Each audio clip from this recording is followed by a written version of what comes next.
It's the Locked On Flyers podcast for Tuesday, December 19th, your daily dose of Flyers news, analysis, and high quality content. I was a little nervous about these more up and coming New Jersey Devils these days. Yeah, the Devils, boy, they're just loaded with talent. We will be talking about that and have Phantoms Tuesday all on today's show. You're Locked On Flyers, your daily podcast on the Philadelphia Flyers. Part of the Locked On Podcast Network, your team every day.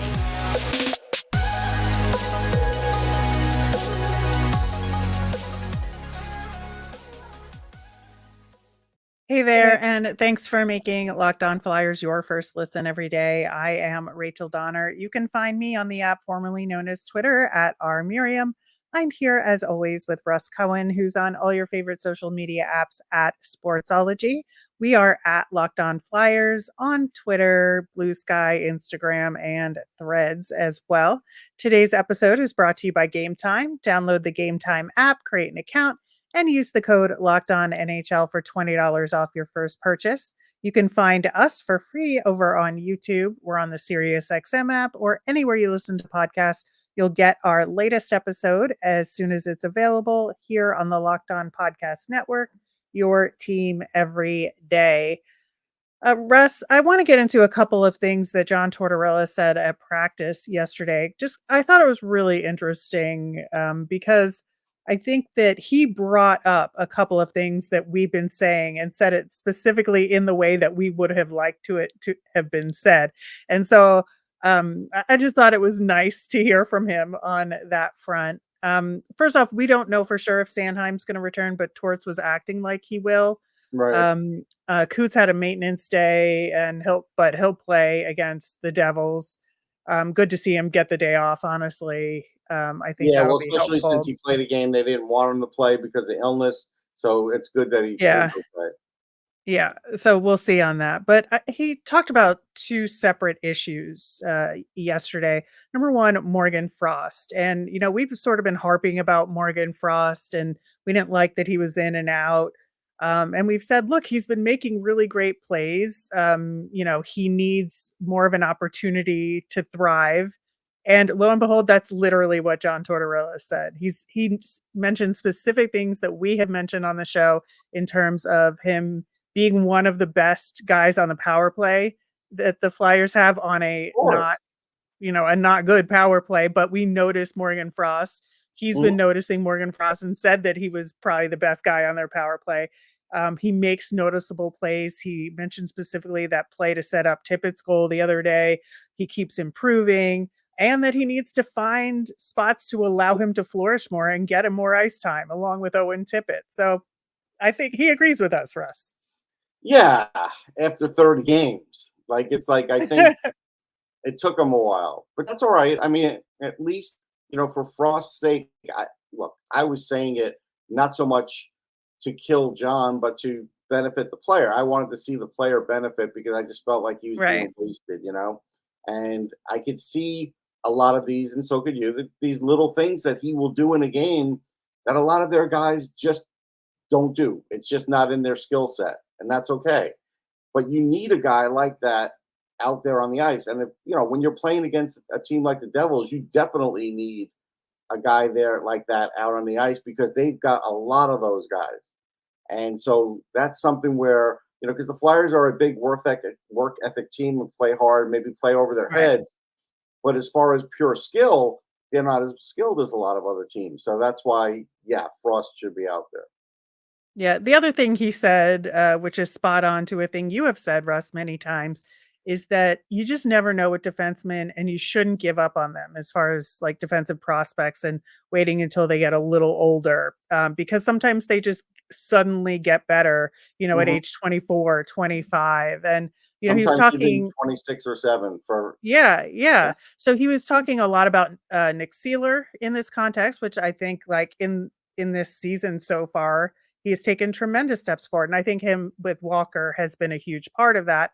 But I think that, yeah, Nick Seeler has gotten better at other aspects of his game besides shot blocking. I think he does a lot more now. He does do more now, I give him that. I still haven't made any kind of jump where I would keep him on a second pairing. Still have some trust issues there. But no, they've with, you know, play, Nick Seeler has gotten better. I think Yeah. he's still NHL average, but Yeah. I think before they got him, he was teetering. So I do think there Right. has been improvement. There's no question about that. I'm also going to say, and that's, you know, again, we're going to have this argument on the show. He's probably going to get re-signed whether people want him to or not because the coach likes him. If the coach is going to be there, he's probably going to be there. Yeah. Well, we'll see on that front. Yeah, I know. I knew you would say that. It's fine. Well, I just don't know what Danny Brière's thinking on that front in terms of potentially selling high on a guy like him and I getting get some it, more but assets. until we see it, we haven't seen Danny Brière say something that's any different than John Tortorella. So until I see it, I can't believe it. Yeah. And Rasmus Ristolainen was also part of that Right. conversation that he's just taken a while to develop more aspects of his game and he's not just a physical guy anymore. He's gotten a little smarter with his defensive play. And I think that is also true. And I think he's having a much better season this year. Yeah, I think he was fine even last year. I think the issue with him is if you have these expectations, he's going to be like a number one defenseman running a power play. No, that was the thought No. in Buffalo, and they kind of burnt him out on that. Fans kind of got under his skin, I think, on that. The fans have had a good, rapport with him because they understand that there has been the occasional turnover, but he's mainly played a really decent game. So I think it's different for him now. Different set of circumstances, different responsibilities, and it's working. And he always had the talent, so it's not like I can't be shocked that they've gotten this out of him because he's always been a talented guy. Right. Yep. Yep, absolutely. Looking at the New Jersey Devils, since we saw them last on November 30th, of course, the Devils won that game in overtime. In the interim, Dougie Hamilton was injured, and Simon Nemec, who we talked about a lot on this show when he was a draft eligible prospect, got the call up as an injury replacement, and so far has been playing pretty darn good for Yeah, the now I have to Devils. tell you, it's Shimon Nemec. Like Now, that's how it is now. Now that he's playing in the NHL, but yes, he's doing well. Look, I said this to someone the other day, and I'll say it publicly. No slight to Dougie Hamilton, but if Shimon Nemec works out here, they don't need Dougie Hamilton anymore. Now he's got a big contract, and it might be hard to move him, but they just won't need him. Like it's just and that's where we have to see kind of where they are.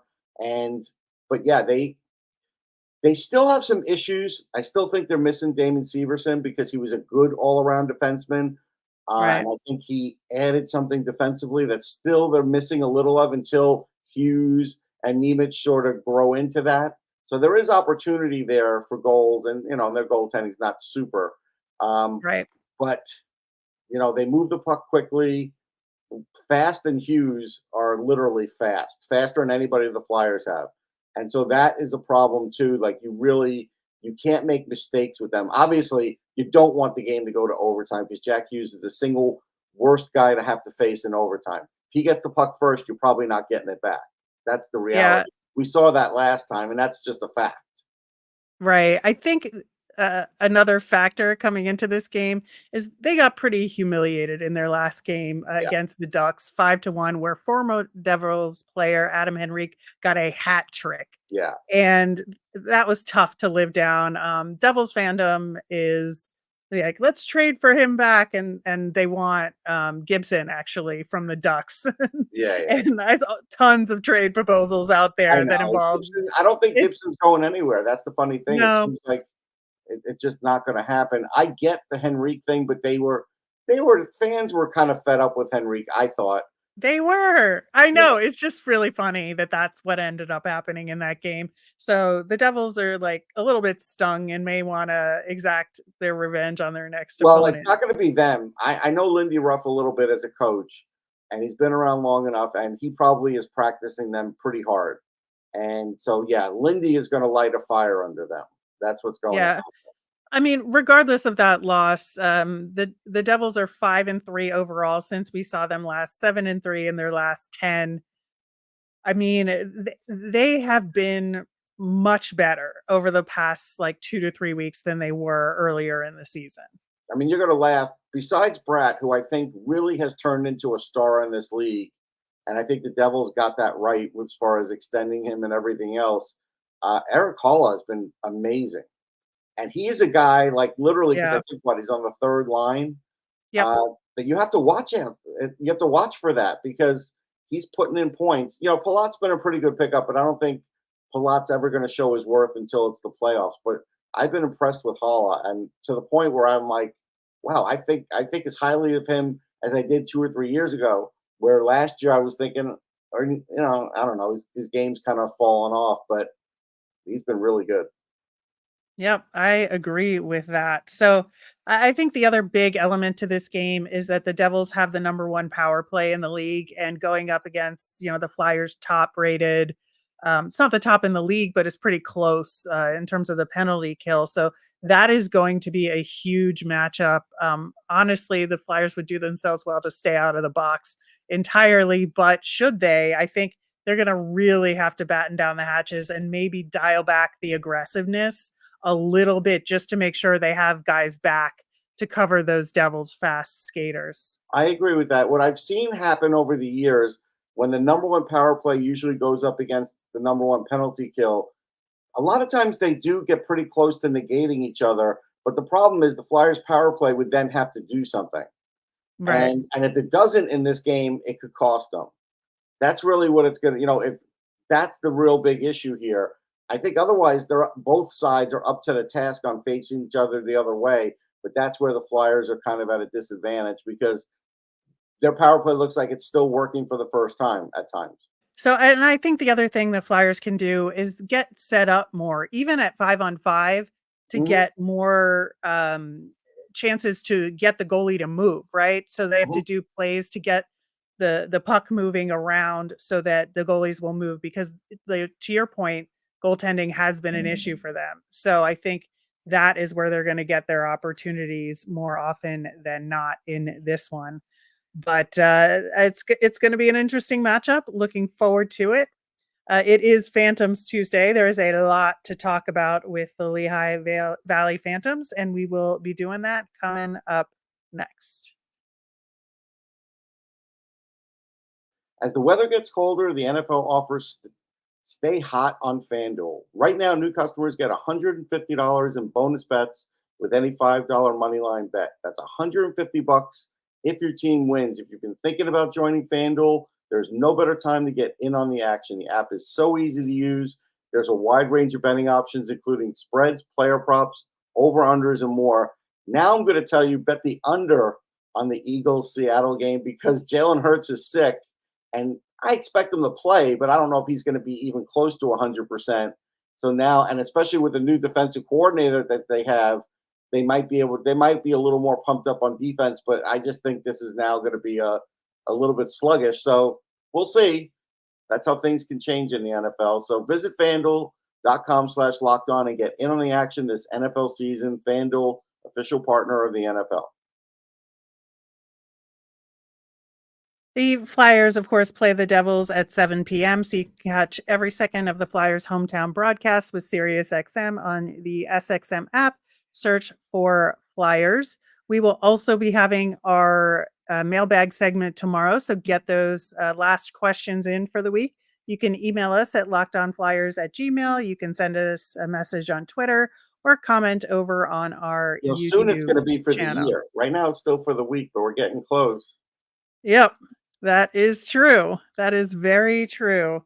Right now, I think the Phantoms are at a fascinating crossroads. And, if you look in the rundown on YouTube, if you are watching us, if you are not, I have, a note that says results versus results in all capital letters. And I think that's what's kind of going on there, where, this past weekend, 2 losses and a win.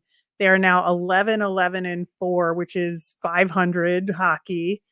It's not good enough. They're No. still in 7th in the division, and, after getting into the playoffs last year, expectations were high, and especially because of the number of prospects that, kinda got shut out at the NHL level. So, this is a good team. This is a good team with good prospects, on it, and we're just at this weird spot where they're not winning, but individual prospects are finding success. And so you look at results on the scoreboard and results from prospect development. There's a little bit of different stuff going on here, Russ. Right.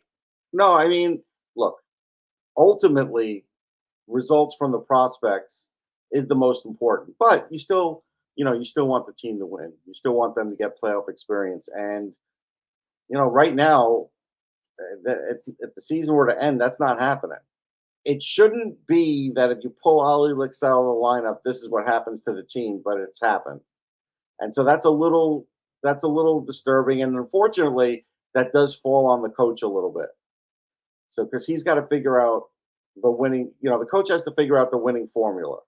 Yeah, I think that's a big part of it. And, there's a time in the AHL season where there's always a lot of churn because not only do you have injuries at the NHL level, making them call up guys like Ollie Lixel, but then you have injuries on your own team. And there's this cycle that goes in and out of you have different guys available on different days.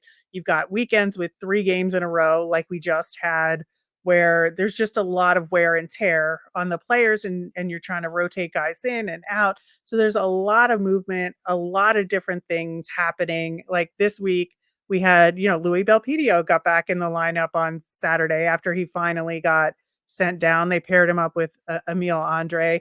Helge Grans is still out for the foreseeable future. Adam Brooks came back into action.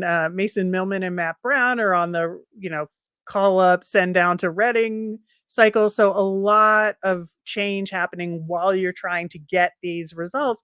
And it's hard, but that's the AHL job, right? It is. But again, I'm going to continue to tell you, Mason Millman's getting a raw deal here.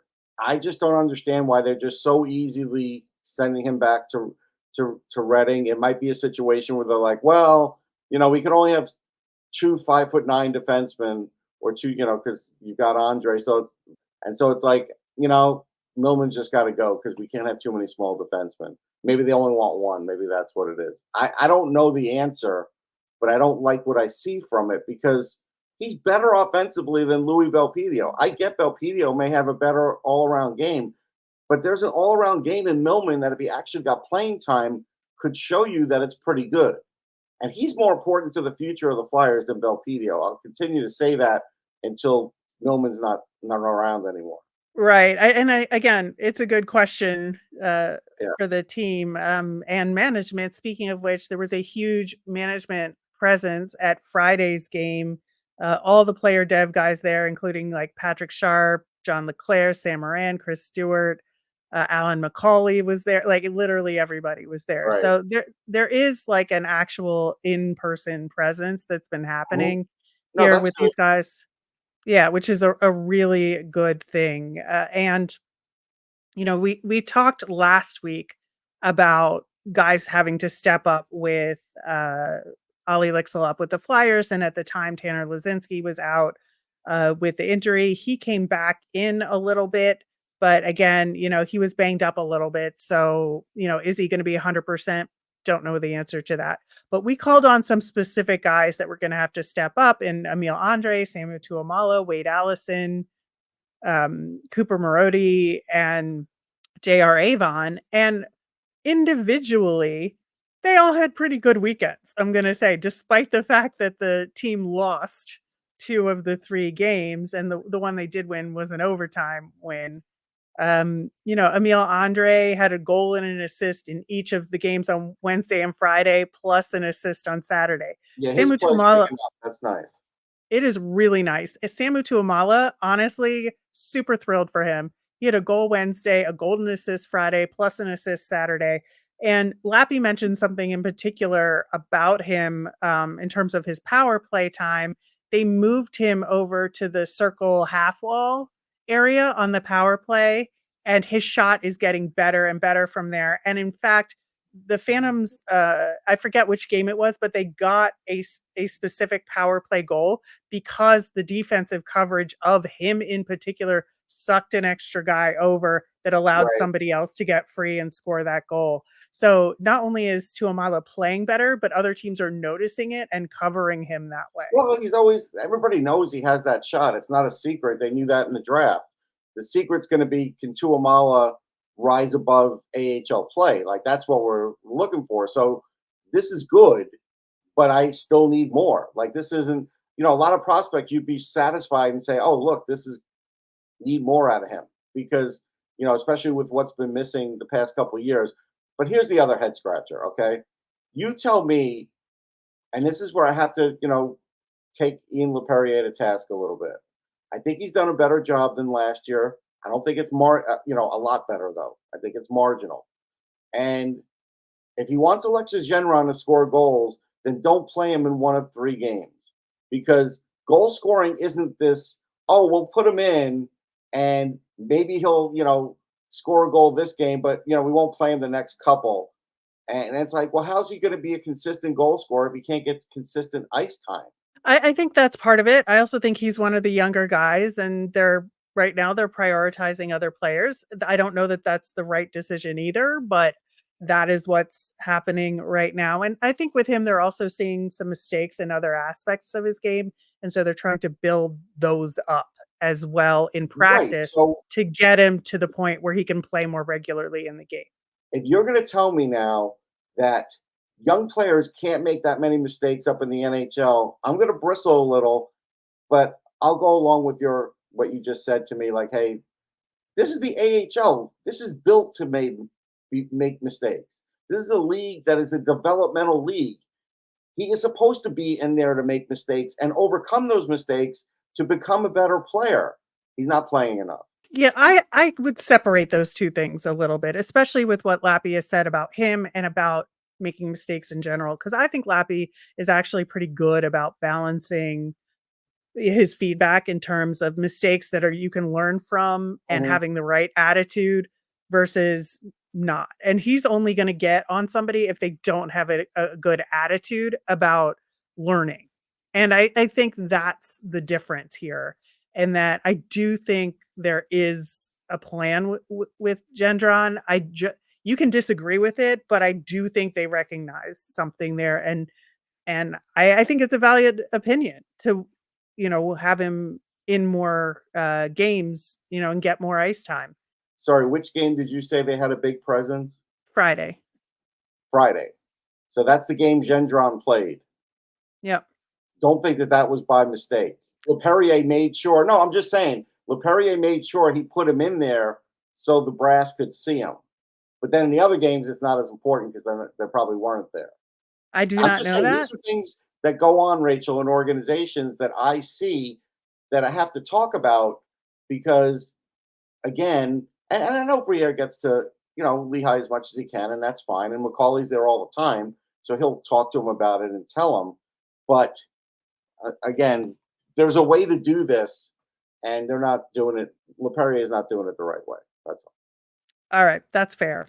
In the meantime, there's more to talk about, and we will do that coming up next.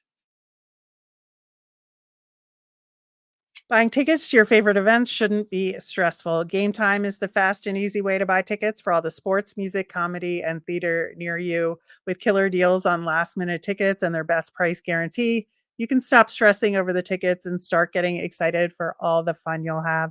My favorite part of the Game Time app is that it's great for getting notified about those flash deals. Plus, you can get that all-important view from your seat. Game Time has tickets right up to the start of the event, and in some cases, up to an hour after it starts. So it's the place to find your last minute seat. Also, tickets are sent directly to your phone, so you never have to dig through your email. Take the guesswork out of buying tickets with Game Time. Download the Game Time app, create an account, and use with the code LOCKEDONNHL for $20 off your purchase. Terms apply. Again, create the account and redeem with the code LOCKEDONNHL for $20 off. Download Game Time today. Last minute tickets, lowest price, guaranteed. So going back to what you were saying a little bit, I do think that's the other, big thing going on right now is that Lappy does really, truly, I think, understand how to work with these guys in terms of correcting for mistakes that are fixable and they Mhm. can learn versus just getting on them for losing. Sure. I think that's something that he has gotten better at over the I would agree with last that. year, and the way he talks about it is really good. I think Wade Allison is a key, I think, player right now in that area because he has gotten better over the last several weeks. I think he was in kind of a daze about being sent down at the beginning of the season. And No it took him doubt. a while to like really find himself and be like, all right, I'm here. This is my job. This is what I'm going to do. He had a goal on Friday, but had a ton of chances throughout the weekend. And I think when he's playing on a line, and we talked about this last week, that's AHLers with him, and it's seen more as as a physical line.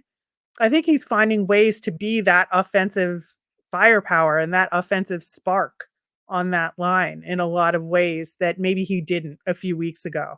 I think he's just really getting smarter about his play and carrying that line much better than he was before. I think spark is a good word. I don't see the numbers yet to fully back up Yeah. the other part, but I think spark is good. The problem with him with Allison is, and it's not all his fault, but whether he gets back up with the Flyers again this year, he may not, and that's for a number of reasons. And if he doesn't, he's probably not going to be in the Flyers organization next year. So he's got to take advantage of what he's doing and what Laperrière is teaching him, so he can bring that forward to probably the next organization he's going to be in. Yeah, and I think he realizes that in a lot Yeah, of ways, yeah, that he just has to put his best foot forward here and make the best of his time, yeah, and I think Lappy gets that too, and I think, yeah. they're working well I together mean, they have a on good that group of front. guys, so there's no reason for him not to want to do his best with this team and further his career for next year to try and get a contract, because he's going to be one of those guys that's going to take a while to get a contract probably. So the better he does, the better his case is.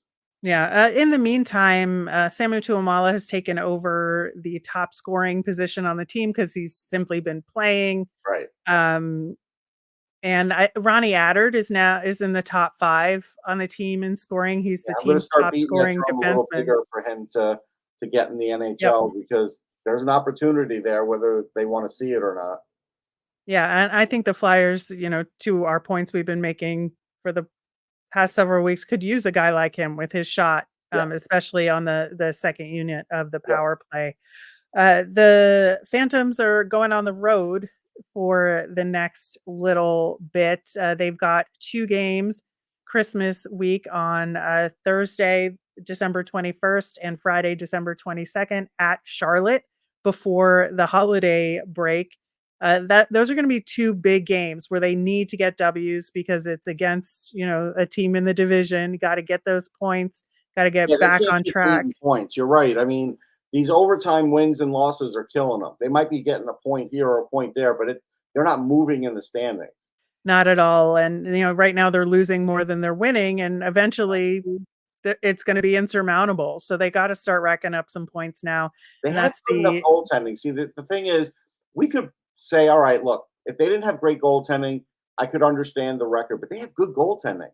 They do. I would say for the most part, yeah, I think, some games are better than Sure. I others, mean, there's always going to be, um, I mean, the goaltenders they have are good yeah. enough quality that they should be able to win, is my point. Yeah, that is true, I think that, it's good that Sandstrom is getting the lion's share It of is the good. starts and, but then, you look at a game like Friday's game with Cal Peterson in net, the Phantoms outshot them 45-24 and still lost the game. And so you just kind of like, it's the small mistakes here. It's not, Yeah. it's a lot of things. So I think that, there's a lot of thinking that has to happen in terms, again, of those results on the scoreboard and the results in terms of prospect development, and that's what the AHL is all about. And I think the Phantoms have a lot of work to do, but a lot of good elements there as well. That will do it for today's show. Thanks again for listening. We'll have a recap of that game against the Devils tomorrow, plus the mailbag. So get those questions in via Twitter at Locked On Flyers. You can email us at lockedonflyers@gmail.com or comment over on YouTube. I'm Rachel. I'm on Twitter at rmiriam. That's RMIRIAM. I'm Russ. I'm at Sportsology, SPORTSOLOGY. Have a great day, everyone.